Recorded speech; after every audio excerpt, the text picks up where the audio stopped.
Warhammer 40k is a world of big guns, big explosions, and big conflict. But in the grim darkness of the 42nd millennium, one of the most iconic sights on the battlefield is actually the armor. The power armor, to be exact. The Imperium's war machine doesn't really work on money, but we can't help ourselves from thinking, how much would a suit of power armor cost today? Our ultimate goal is to price out a suit of Space Marine armor, but before we can dive into that, we need a starting point rooted in reality. To do so, we'll base our calculations on a specific piece of war gear that aligns more closely with modern-day equipment. So we've chosen the power armor of the Adeptus Sororitas as our foundation. Astartes armor requires heavy genetic modification that would be too difficult to price out directly, while power armor made for Inquisitors are both far too expensive or unique to be relevant. The Sisters of Battle are mostly unaugmented humans, and so their armor is feasibly something those of us living in the 21st century could see ourselves using. Starting from that point, we can start to organize our variables in this pricing equation. Now, obviously, this is going to be an estimation. There aren't exactly hard numbers for a lot of the components and surgeries involved with making and using power armor. However, we can break this down into parts that are easier to find numbers for. In our minds, there are three simple categories that will make our estimations easier. Physical components like armor parts, clothing, powered servos, and power packs. Systems like targeting software, vision enhancements, and heads-up displays, and the surgeries required to operate the whole thing. Now, since the administratum offices we broadcast from are located in the blasted wastes of what was a country called Canada, we decided it would be appropriate to make these calculations based on the currency of that lost civilization, a denomination called loonies, we believe. However, the historians in the Historical Revision Unit inform us that this is far too silly a name for any currency used by humanity, and we have been instructed to use the only currency of the 21st century, dollars. So now we have our variables, we can move on, starting with the easiest thing to tackle, the components. The first and easiest component to tackle is undoubtedly the armor itself. Humans have been making armor for millennia, and so it's unsurprising that 40k armor is similar to our more contemporary suits. But more than that, the Gothic aesthetic of the Imperium of the 40k universe takes a lot from the design practices of 15th and 16th century Europe. And as luck would have it, we know roughly what a suit of armor from that time would cost.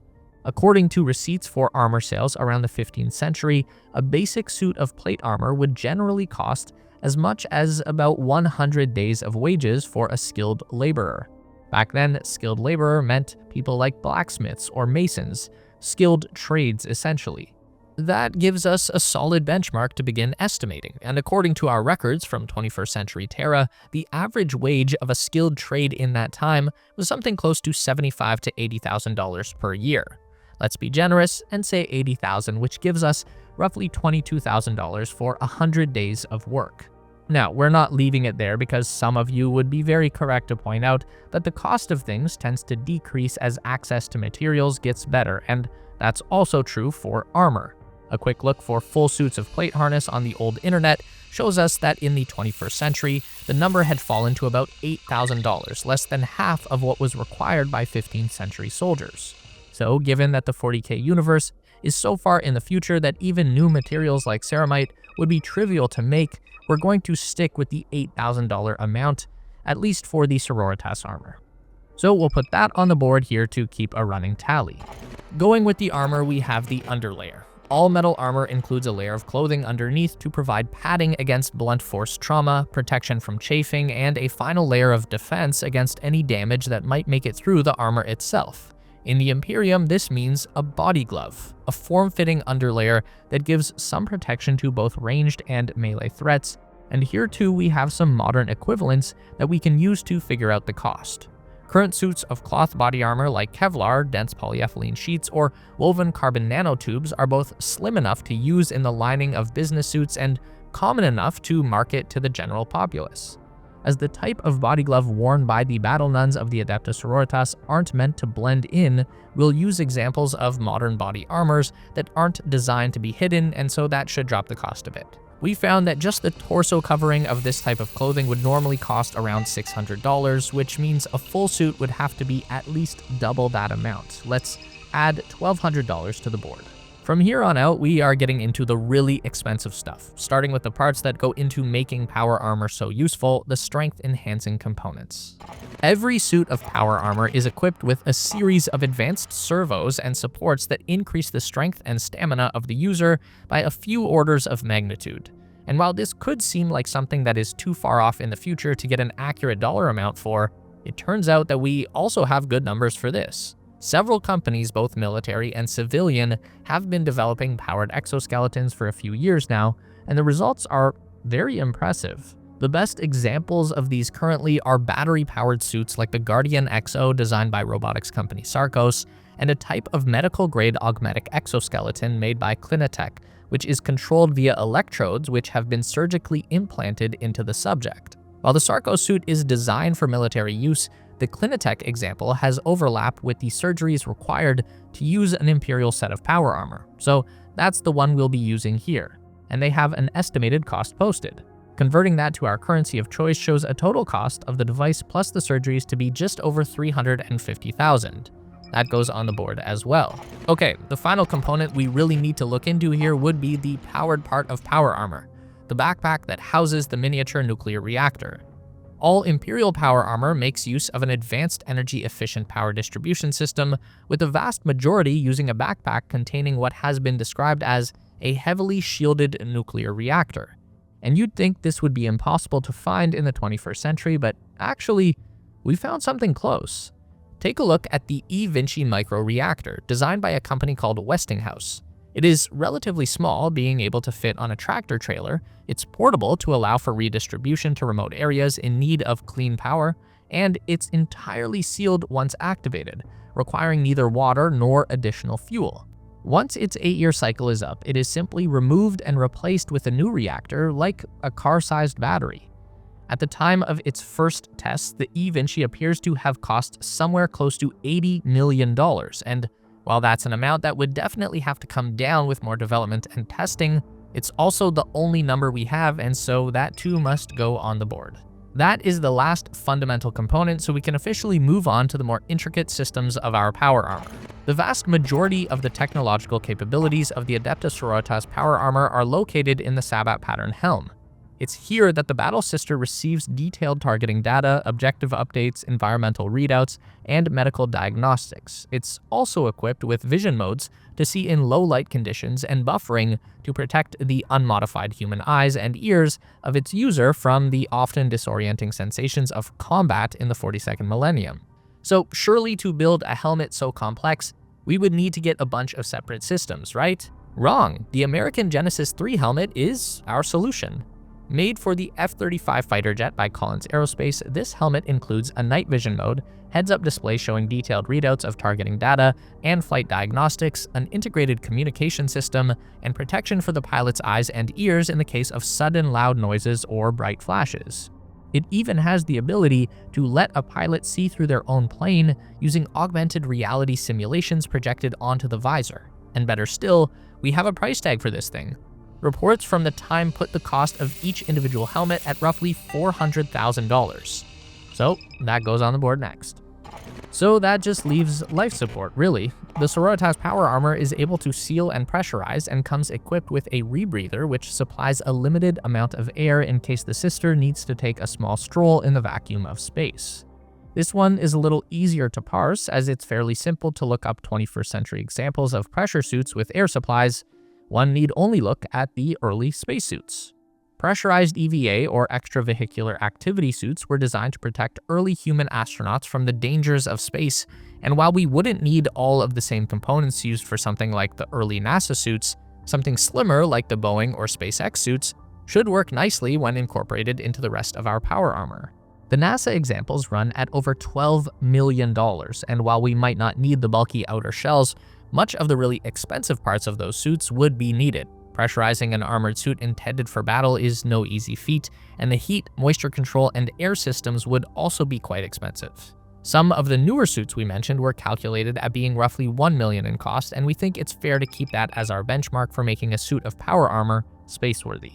Now, in order to be able to wear and operate all of these complex parts and systems in a way that actually helps a soldier, Imperial warriors are outfitted with neural ports. These systems involve surgically adding connections to the subject's nervous system at key points corresponding with plug-like inputs that attach to connection points on the inside of the power armor suits. The whole system links the suit's functions to the user's brain and takes the armor from being something they wear to almost a second skin. Earlier, we chose the exoskeleton device made by the company Clinitech. This was because their suits are controlled by a somewhat similar neural hookup which uses electrode implants onto a user's brain.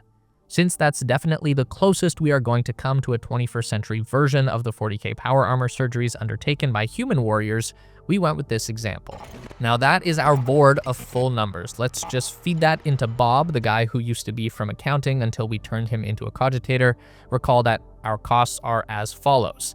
$8,000 for the armor harness, $1,200 for the body glove fabric, $350,000 for the exoskeleton structure and the surgeries to use it, $80 million for the miniature nuclear reactor backpack, $400,000 for the complex systems in the helmet, and $1 million to make the whole thing safe for use in the cold void of space. All right, Bob is making a grinding sound, but he's spitting out some parchment.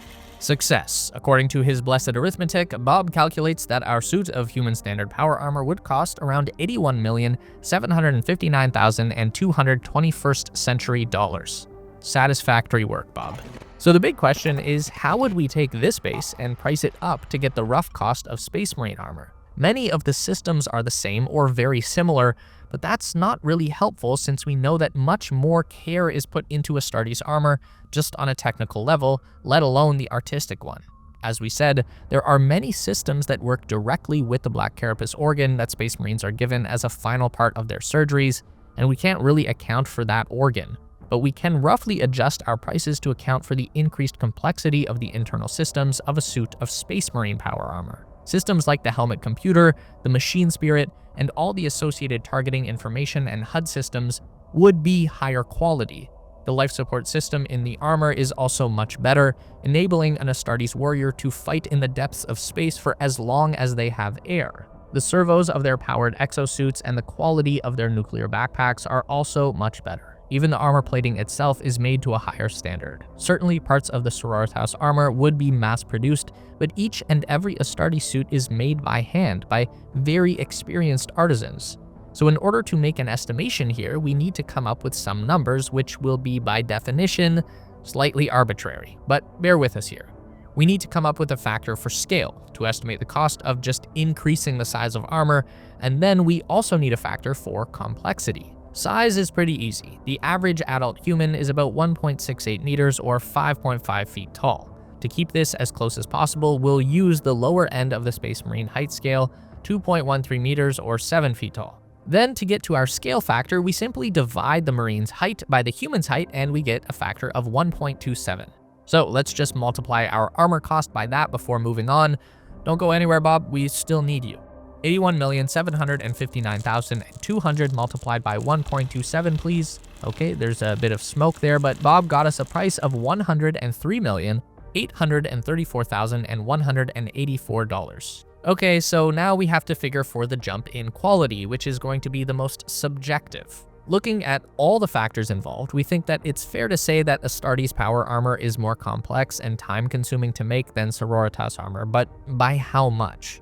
Sororitas armor is also a complex work of art, a technological marvel that provides very similar protection to Astartes battleplate, so we don't think it's reasonable to say that Astartes armor is twice as valuable, but maybe close to that. So we are going to hold to it being 1.5 times as valuable, which is an arbitrary number for sure, but not an unreasonable one, at least we think. So multiplying our upscaled Sororitas armor by the new factor, we should get a good idea of how much a suit of Astartes armor would cost in the 21st century. All right, Bob, steady yourself. A little bit of fire never hurt any loyal servant of the Emperor, and okay, Bob did it. Great work. Bob, you just lie there till the tech priests get here. Before he suffered a bit of a meltdown, Bob was able to confirm that the cost of our Astartes power armor using these variables comes to $155,751,276. This means that a Space Marine's armor costs around the same as an F-35 fighter jet or around 20 M1 Abrams battle tanks, which actually feels pretty appropriate if you compare the devastation 20 battle tanks could dish out to average soldiers in the 21st century compared to what a single Astartes warrior unleashes in the grimdark future. Well, that's that. Frankly, we don't really have any context for what that number means, since anyone prestigious enough to be allowed to use power armor in the Imperium of the 42nd millennium just gets a suit without paying for it. That being said, we can imagine that the cost of these suits would begin to jump fairly quickly into astronomical figures if we were ever to look at works of art like Terminator or Custodes armor suits. And while we here in the 42nd millennium don't have any idea what these dollars mean, we're hoping that this exercise has been enjoyable for all of you. But what do you think? Would you still pay that price? Maybe you think old Bob got some numbers wrong? Let us know in the comments, and do be sure to like and subscribe so that you can always count the costs of more lore.